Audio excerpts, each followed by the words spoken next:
continuons la troisième partie, alors que, à partir de la question 17, calculer le nombre d'années de service des employés. Alors, comment répondre à cette question? Alors, toujours select. Alors, on va sélectionner le numéro d'employé, le nom, le prénom, poste. Et alors, pour sélectionner la date, alors, year, entre parenthèses, year, now, moins year, embauche, as, nombre, année. C'est-à-dire, là, on peut définir le nombre d'années d'un employé spécifique. From, employé. Alors, en SQL, la fonction now permet de retourner la date et l'heure du système, c'est-à-dire la date actuelle. On calcule le nombre d'années de chaque employé. Donc, c'est assez simple. Question 18. Insérer un nouveau employé. Donc, on a déjà fait ça dans le premier TP précédent. Alors, insert un taux, employé, donc la table employé avec les valeurs. Value, donc ça à vous de spécifier les valeurs, donc il faut juste les différencier. Donc voilà, selon chaque attribut, on attribue des valeurs, par exemple le numéro d'employé 9, prénom LEI, etc. Donc c'est très simple. La question 19.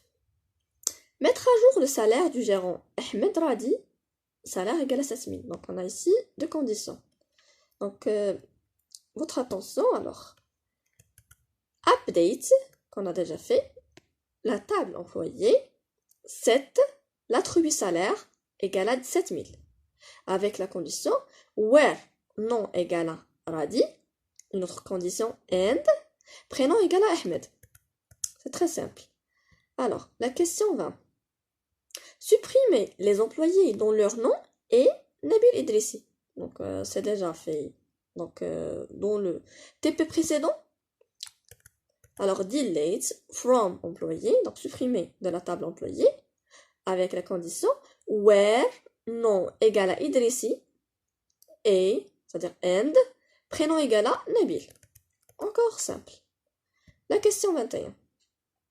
Donner le numéro de la facture, la date et le numéro de l'employé de la facture de Jet et Met. Voilà. Donc vous pouvez remarquer qu'on va travailler sur 3 tables.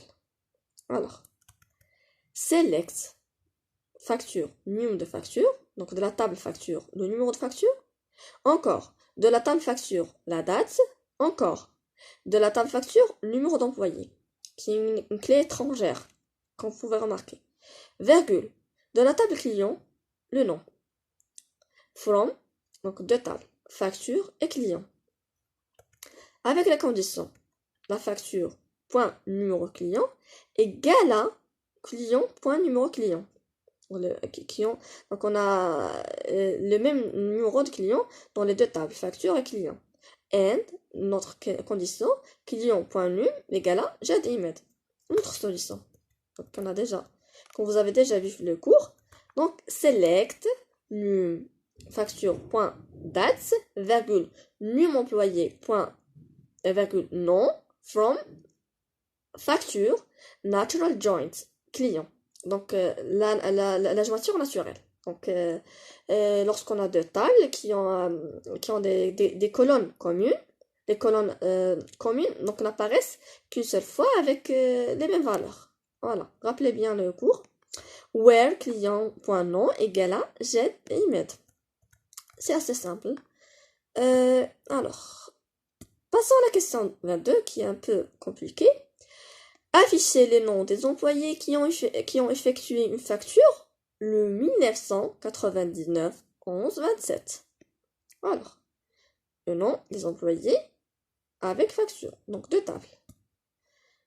Alors la réponse, select facture, point date, virgule, employé pas nom, c'est-à-dire le nom de la table employé, virgule, employé point prénom, donc l'attribut prénom de la table employé.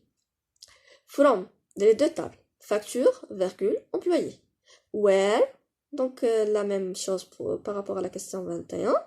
Facture, point num employé, égale à employé, point num employé. Donc l'égalité entre les deux tables au niveau de l'attribut num employé. And, avec la condition facture, point date égale à la date spécifiée à la question. Alors, où On peut utiliser également la jointure naturelle en faisant select date, virgule nom, virgule prénom. Donc on va sélectionner la date, le nom et le prénom. From facture natural joint, employé, les deux tables. Where date plutôt égale à la date spécifiée. Donc voilà, donc vu qu'on a des colonnes communes, voilà, entre ces deux tables. La question 23. Donnez le détail de la facture numéro 3. Donc voilà, on a spécifié déjà le numéro, le produit acheté, la quantité et le prix unitaire. Encore compliqué. Alors, on va faire select quantité commandée, donc numéro facture.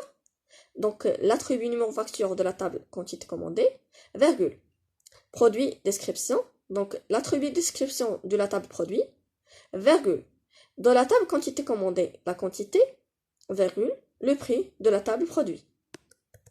Alors, prix unitaire, from, produit, quantité commandée. Donc where, la même chose, produit, point num produit égale à quantité commandée, point num produit. Donc les deux tables avec les mêmes valeurs de l'attribut num produit. And la condition, facture égale à 3. Donc quantité commandée, point numéro facture égale à 3. Ou également utiliser la jointure naturelle. Voilà. Comme vous pouvez remarquer. Donc c'est assez simple. La dernière question de cette partie, afficher l'employé qui effectuait la facture numéro 2. Donc c'est encore simple. Donc en se basant sur les questions précédentes. Select employé, nom, donc de la table employé le nom, virgule, facture, non facture. Donc de la table facture, on va sélectionner le nom facture, nom de la facture, le numéro de la facture. From, donc les deux tables, il s'agit de la table employé facture. Where, facture.num employé égale à employé.num employé. Donc ici on doit mettre la condition d'égalité les deux attributs num employé au niveau des deux tables facture et employé avec la condition num facture égale à 2. Également on peut utiliser la jointure naturelle comme vous pouvez remarquer. Et merci.